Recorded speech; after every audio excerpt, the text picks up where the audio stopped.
to 10, the head of the Metropolitan Police, Dame Cressida Dick, resigns. He has left me no choice but to step aside. Once again, the Metropolitan Police is in the headlines. Met Commissioner Dame Cressida Dick has quit.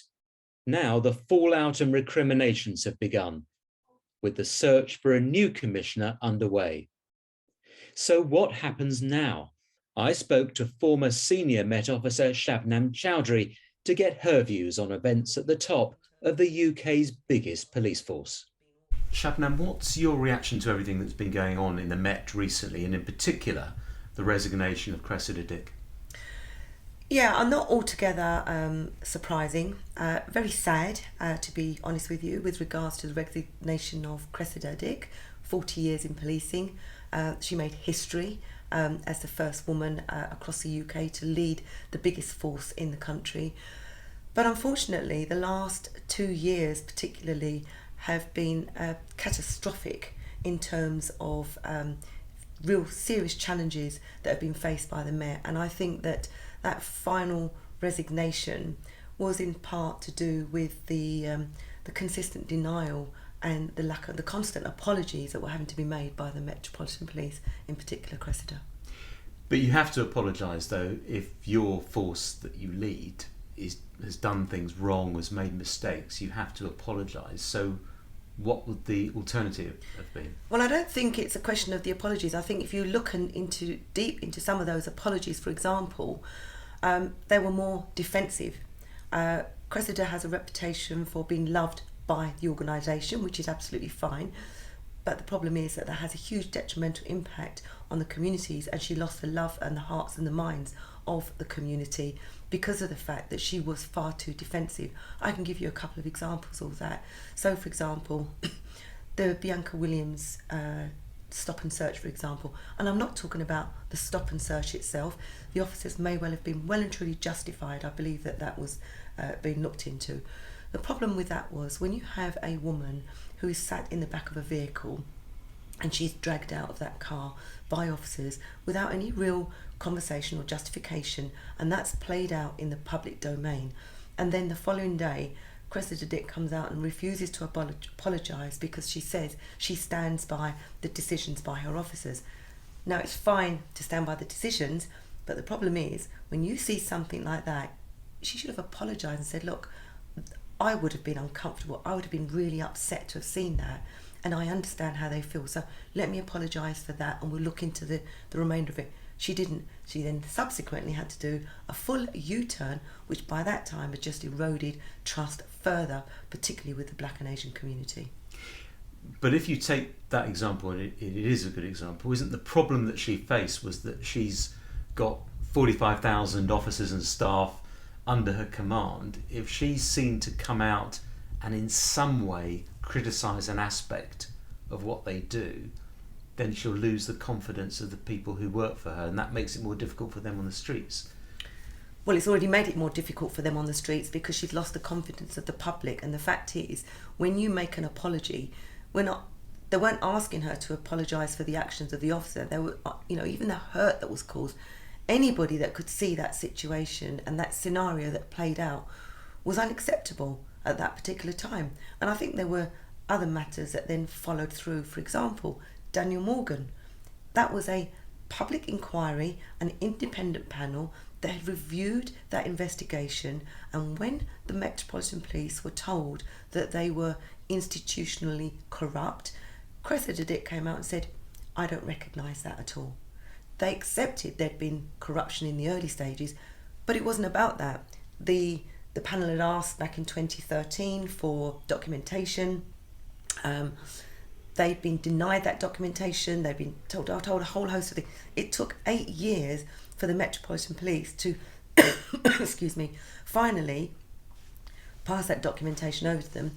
And that is what the crux of that corruption was, because it was trying to withhold and obstruct that inquiry. And she obviously was quite instrumental in that process, because at the beginning she was the link between the panel and the Metropolitan Police, and was meant to be facilitating access for the panel to documents and to the database and so on, and was and was criticised by the panel for being obstructive, basically. Yeah, I mean, my understanding when I read the report was that, in fact, there was that obstruction, as the panel had suggested, and then she'd left the organisation. Then she was given access to the documents, but it still took a lot of time for that documentation to be then passed over, and then she came back into the service. So you think that these are examples of someone who was too defensive, too much sort of concerned with protecting the reputation of her officers and the organisation, rather than acknowledging problems? And so you think that was sort of the root of the problems that she faced, and the reason why she was forced to resign? I think there's been a catalogue of things that have gone on, particularly in the last 5 years, and I don't think that's the root cause of it. Look, some of the issues and the huge challenges that are being faced by the Metropolitan Police didn't just appear in the last 5 years. It's a culture that's been embedded within policing for many, many years. Let's go back to the Lawrence McPherson inquiry and the recommendations that were made by that inquiry, and I believe it was 66 recommendations or something like that. Not all of those are still, haven't been implemented, and that just doesn't help public confidence at all. I think it's really important as a leader to defend your organisation, but you cannot defend the indefensible. And I think there was a couple of articles that I've read recently, and how they've read out is, in fact, whilst Cressida was defending making apologies, when you actually read into those apologies, it's almost like, as an outsider, even as a person that served within the organisation, it's just plain lip service. And I don't think that helps anybody. They weren't genuine apologies, is what you're saying? They weren't heartfelt apologies, and I think that's one of the cruxes of what I think has gone on wrong in policing. Is policing used to have a heart, and it feels like the heart has been ripped out of policing. Now you've got lack of trust amongst the Black and Asian community. You had lack of trust amongst women and girls, violence against women and girls. Who comes out after the awful murder, the horrific murder of Sarah Everard? When Wayne Couzens pleaded guilty, I think it would have been better for the Met to have come out with their safety plans immediately, not when he'd been sentenced, and then to come out with a couple of lines of run for a bus if you don't. They were just, I can understand why the public would feel so aggrieved by that and were women, because all that happened then was the onus was put back on women. And I don't think it's relevant that Cressida Dick was a female. I think the fact is that's part of her leadership, and it's part of her leadership team, and that is where the buck stops with the commissioner. When do you personally sort of feel that your faith in her leadership eroded to the point where you thought this isn't right? I don't know if you did get to that point. Was there a point where that happened for you? I think when we got to Downing Street, it's not a question of my faith eroded, because I honestly, I'm a positive person. I want to believe in the best. But I think that when they came out, and I'm sure it was within 2 days, the leakage that came from the media, and the Met came back straight away and said, we're not investigating this. We've got no evidence. Well, to me, when there was an online reporting line for COVID breaches, some of those could have been anonymous. But the Met still would have followed those up. Policing across the UK would have had systems and processes in place to come out and say within 2 days. Now, whatever the reason was, the fact is the public didn't buy into that, because they felt there was so much raw heartache amongst the public in terms of what they were feeling, not being able to go to funerals, not being able to celebrate faith events, watching loved ones die through windows, and then suddenly within 2 minutes the Downing Street parties came out, and the Met said we're not. And I think that lost every trust. What you had from black and minority communities, you've got one marginalised section there, then you've got women and girls coming out, and then you've got the whole of the general public. And I saw people that are in high positions coming out criticising the Met. And I thought then, when you got people that have a huge platform like that, you're in trouble. So at that point, you think the writing was on the wall a bit, do you think? I think the writing was on the wall, and I think the Daniel Morgan, literally, that was October, if I remember rightly. So you go from October, and then you got to December. Within 2 months, you know, 2 really huge things happening in the Met Police, directly targeted towards the Metropolitan Police Commissioner. It didn't help. And it's a failure of leadership, in your view, rather than people below that making the wrong decisions about communications or messaging or getting advice. You think it's about leadership? I think there's a couple of things there. I think you talk about the leadership. I think the Met Police communications are abysmal, if I'm honest. I think that their engagement around communities, I would say, it's marginally got better, but they just don't seem to get it right. When to send out messages, when not to send out, the type of messages that come out, who communicates those messages. We've got all sorts of people coming out at all different times. That doesn't help.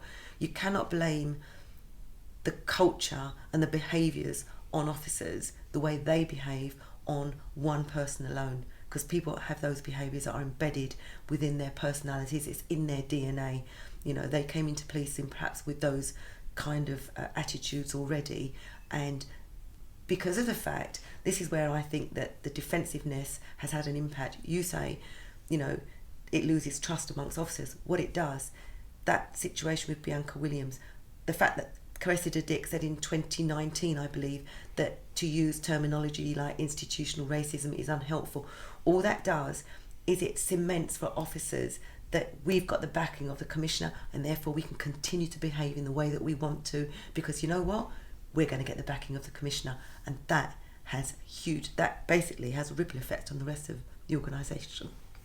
Let's talk a bit about the organisation and the culture.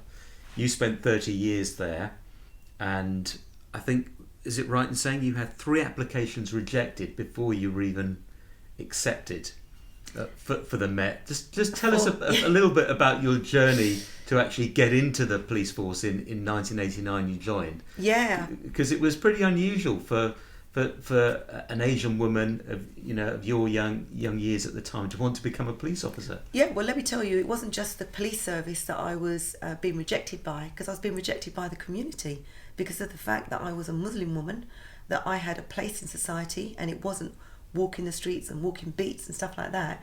And I had problems with family members. You know, my parents wanted me to do it, but they didn't want me to do it because they knew that we were going to be ostracised.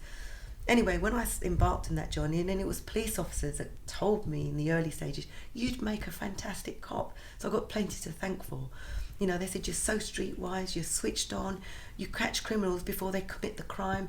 You know, you've got that hunger in you, so apply. So I did. Because you were working in a store? I was working in a menswear department shop, like it was a small shop in East Ham, and you'd get credit card fraudsters, you'd get what you call steamers that come in and grab the stuff, and I'd be rolling around on the floors with them, not thinking about the impact it's going to have on me, and catching credit card fraudsters, because you get £50 reward every time. So I think one month I made £600. It was a lucrative business. So the applications, I started putting the applications in. Oh, you're too young, you're too skinny, you've got no life experience. I didn't think anything of it. Did you think that those refusals were based on genuine grounds, or was it because they'd seen your name and they thought, well, we don't want to? If I'm honest with you, if I reflect back now, I don't know, because when I finally got to interview stage and assessment centre and so on, as they had them back then, I was accepted. But I was refused. And in fairness, maybe I was too young. I was a stone underweight. I had to go away and take up bodybuilding. So, you know, when I found a letter back in 1983 saying, you're too skinny if you put on a stone, but that's not guaranteed you'll get into the service. Then I went off and worked for McDonald's, because they said you needed more life experience. I eventually joined the Special Constabulary, and I loved it. And I got to work with the crime squad and so on, but I still got rejected from joining the police service. It didn't make any sense. Now, you I think had a difficult time at various points. I mean, the police, you stayed for 3 decades, so you've obviously had some amazing experiences. But you called out some racist behaviour and some inappropriate behaviour, didn't you? I did, and I'm proud of my 30 years and sticking it out, because it would have been a lot easier to have walked out the door. And I can tell you there were occasions when I felt like that, some very low moments in my career.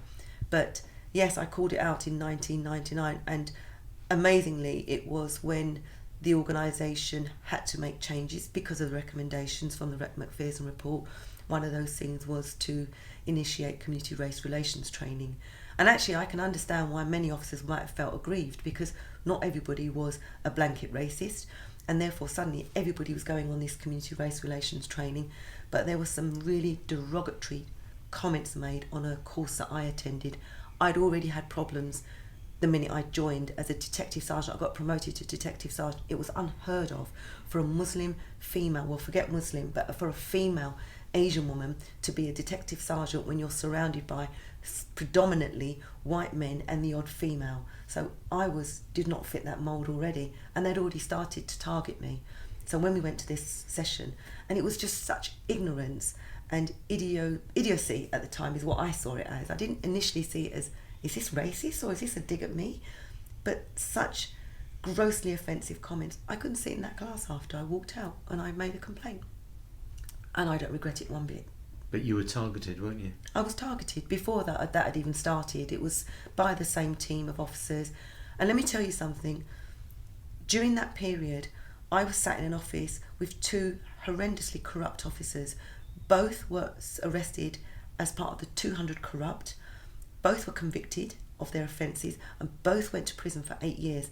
And I remember when they were arrested and I was having my challenges, and yet they were seen still to be supported, and I was seen as a whistleblower, troublemaker, all the sort of, bitter, angry, all the other things that go along with it. And people accused you of playing the race card, did they? Yeah, throughout my service. but that's... Any complaint you made, she's playing the race card. Yeah, well, it wasn't even complaints I made. Any challenge I took up, if I didn't get recommended for a promotion process, and I can tell you now, for example, every process I went through the processes on three times before I got there. I know that in the chief inspectors and the superintendents, at least on one of those occasions, that I felt that I was deliberately disadvantaged. And I appealed one of them, didn't get through the appeal. Okay, fine, just keep going. And eventually I got through each of those processes. So it's not as easy as what people think it is, that, you just got it handed to you on a plate. You do get it on merit, and you do also sit in a process and know something's not right, and it could be because you're female or Asian. It's amazing, really, that you went through this, but you stuck at it. You presumably you must have loved the day job, the highs of it. What was it that you really enjoyed about it? I loved it. Honestly, my ex-husband said to me that I loved the job more than I loved him, and well, on reflection that's probably true, but the fact is I loved it. I don't know, it was being a detective, it was being able to solve crimes, it was leading a team, it was when the teams come back and say to you, Mom, we've just got 10 kilos of crack out of this house. And when I've been through that process and I see the joy on their faces and how much pleasure it brings, and out of this, all of this, in the middle of that is a victim, and I've made a difference to that one victim who then comes back. I get upset about it because it's so important to me that they say thank you, and I think that's a good job today. We had some bad jobs, don't get me wrong, because that's the nature of the business that we were in. Is there any one particular crime or moment or incident that you recall where you really felt really proud of what you've done? Putting you on the spot here, Shabnam. You are really putting me on the spot. I could think of a couple, but I'll say this one, and I'll tell you why I say it, because this is just an indication of why the organisation needs to be representative of people that live in those communities. Very quickly, a young girl had disappeared and been taken to India by her father on the pretext that grandmother was sick, and basically he was a boyfriend actually, because they'd found out she had a boyfriend. He came to the front counter at Forest Gate Police Station and he made this allegation, and he was just, they didn't understand that the likelihood is that there's something not right here, and they said she's gone to India, if that's what the parents had told you. No investigation. He went to the Foreign Office. The Foreign Office came into my command. I was the head of the community safety unit then, now like similar to safeguarding. Spoke to somebody within the department and I said, just leave it with me. The minute they told me, my alarm bells went ringing, because I knew as an Asian woman that there's a likelihood that this girl is going to be forced into a marriage. So worked with the embassy, the Foreign Office, got the father in, and the father was not having any of it. No, she'd actually failed her A-levels because we got a bit more information. The guidance on the forced marriage policy was, you know, almost like believe the family, but I didn't believe him. And I then said to him, if your daughter comes back, she makes allegations of rape, domestic abuse, or she is then married and then brought into that sort of situation, it's going to be on your head and we will take the matter further. We managed to get hold of her eventually, spoke to her on the phone because we met. She'd spoken to them, and told them that she was fine. We managed to get her on her own. She'd been locked in a room. Her marriage was imminent. We managed to get the Chennai embassy to take her 200 miles away and explain that she was being forced into a marriage. She'd been beaten in her room, and we managed to secure her safe return back to the UK. That's probably one of my policing highlight moments, I think. And there are many more, you know, I can tell you about. But you've actually made a massive difference to someone's life, potentially saved their life or, you know, turn their life around in some way. Well, they revised the guidance on forced marriage policy then, because obviously we've got processes now where it's, you know, there's laws in place now as well to protect potential victims, but that changed policy at the time. So you had some amazing highs, but some really difficult periods as well.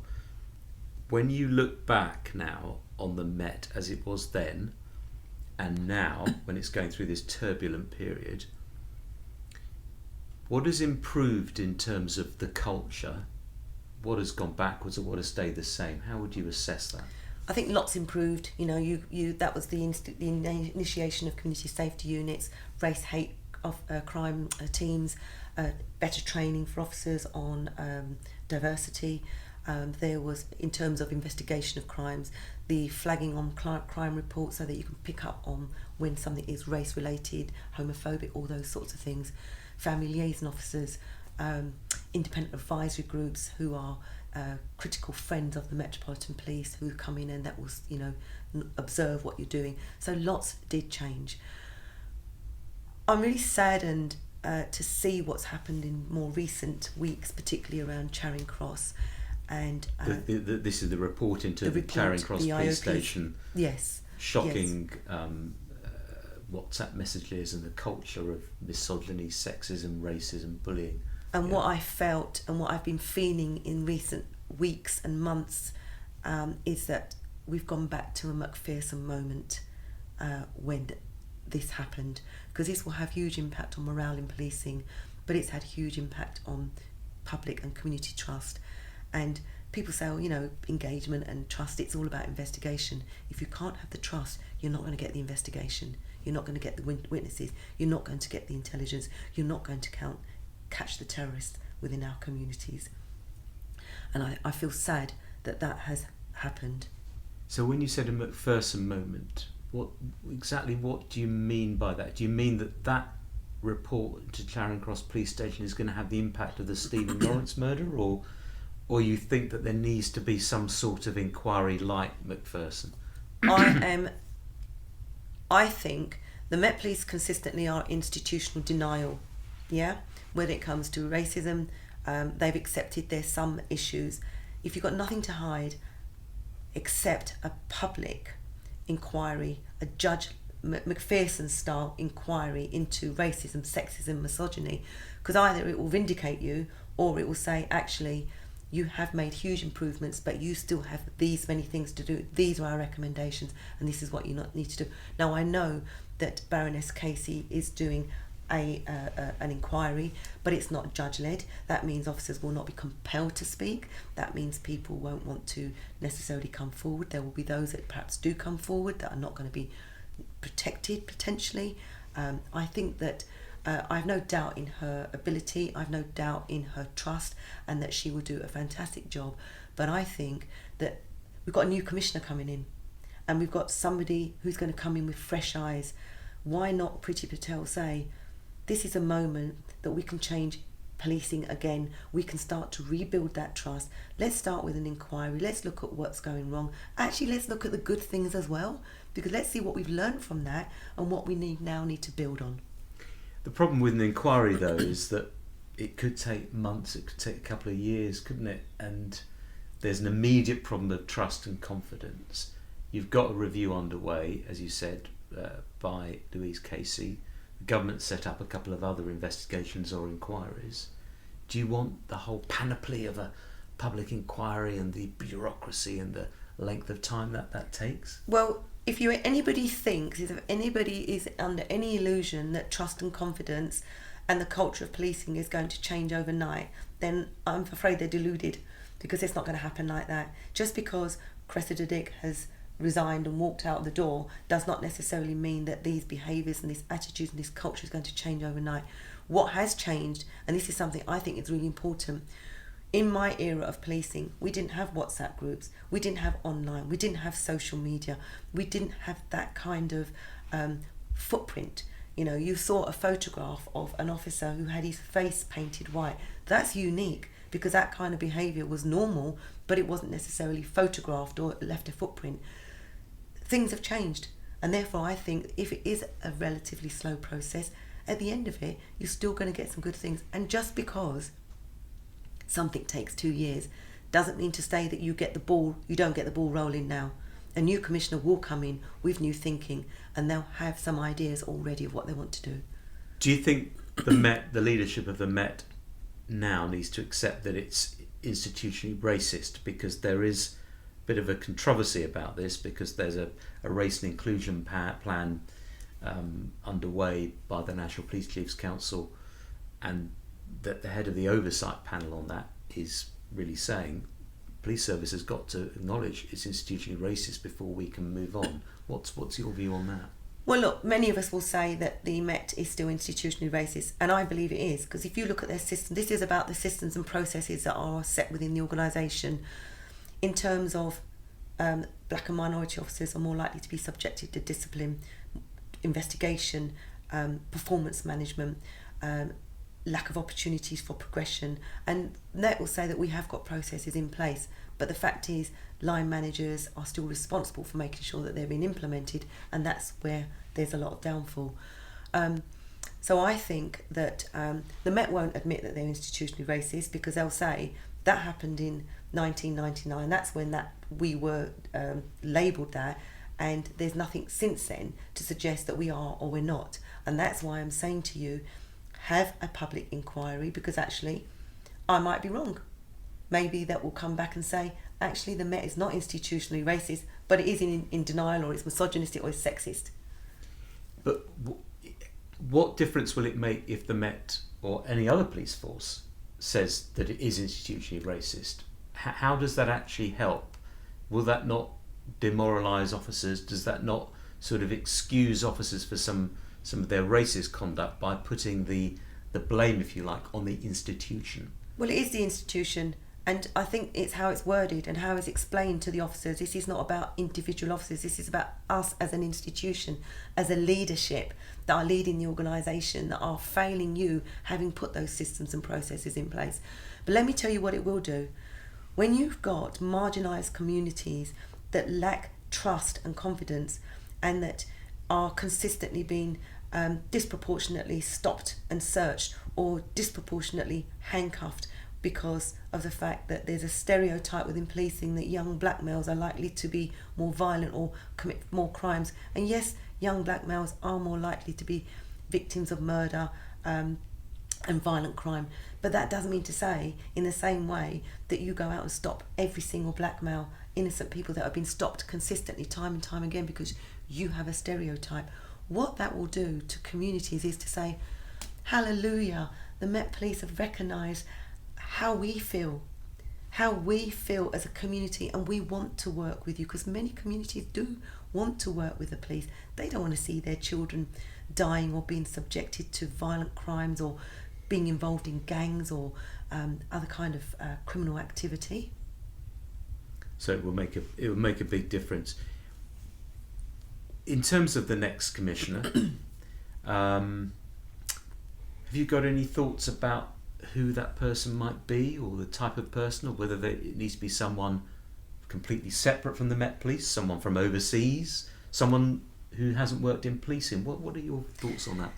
It's funny because initially my initial thoughts were looking at who was within the organisation, and I considered people like Neil Basu, and you've got Martin Hewitt, both very credible people. You've got Lynn Owens, you've got a number of people that you could consider.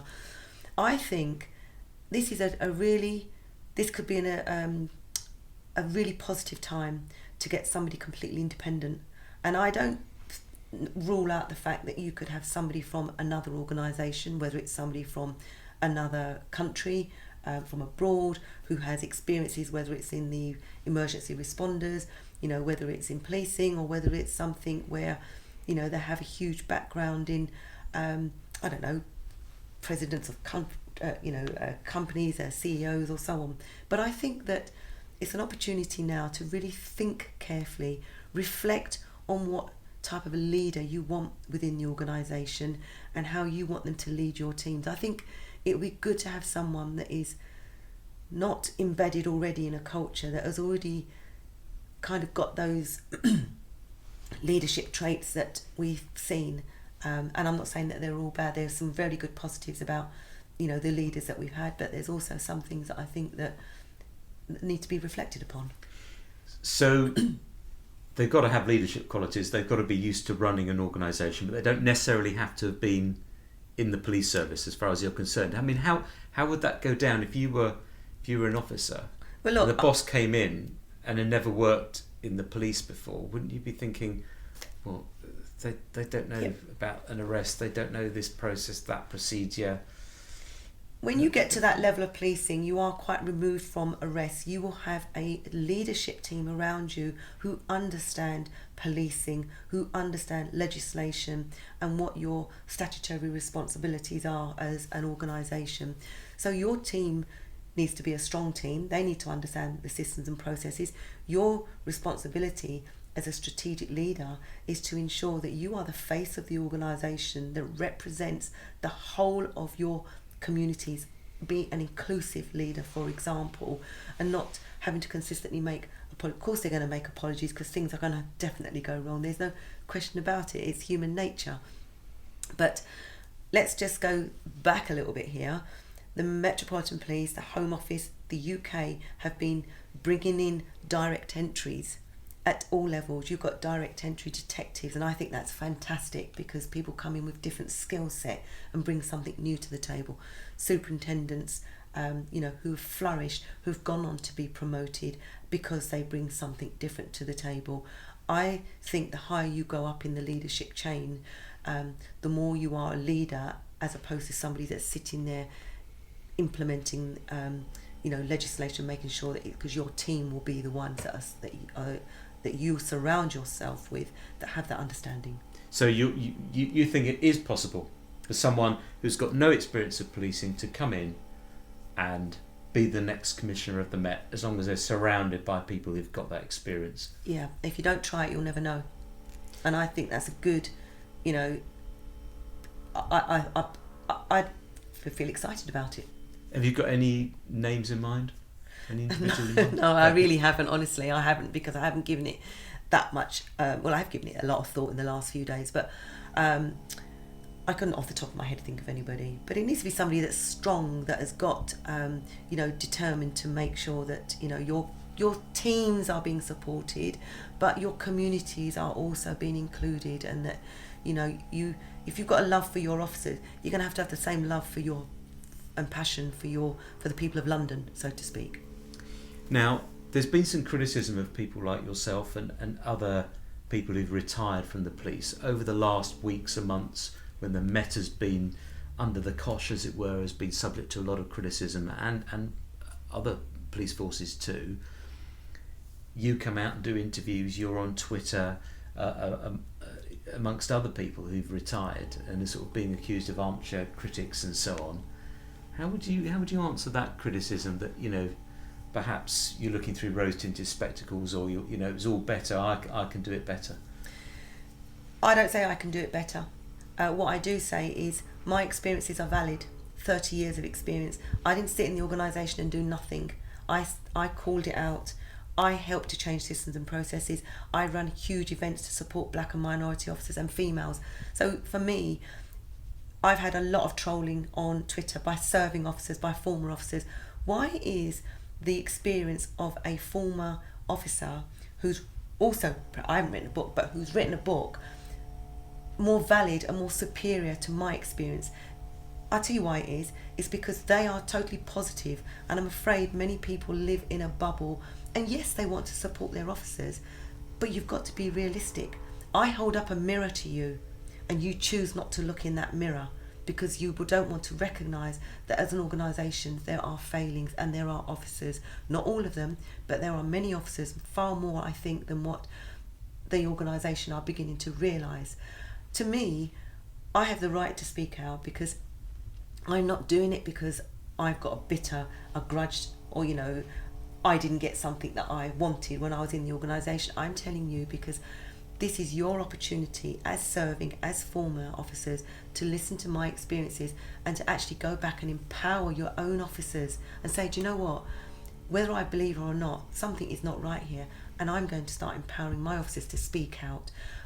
But the opposite is happening, because all that they're doing is those officers that are within the organisation, male, female, gay, straight, whichever, are not speaking out because they're seeing what's happening to me, and they're thinking, I know why I'm not speaking out. It's because what's happened to her is going to happen to me. Shabnam Chaudhri, thank you so much indeed for talking crime to me today. It's been absolutely fascinating. Thanks very much. Thank you.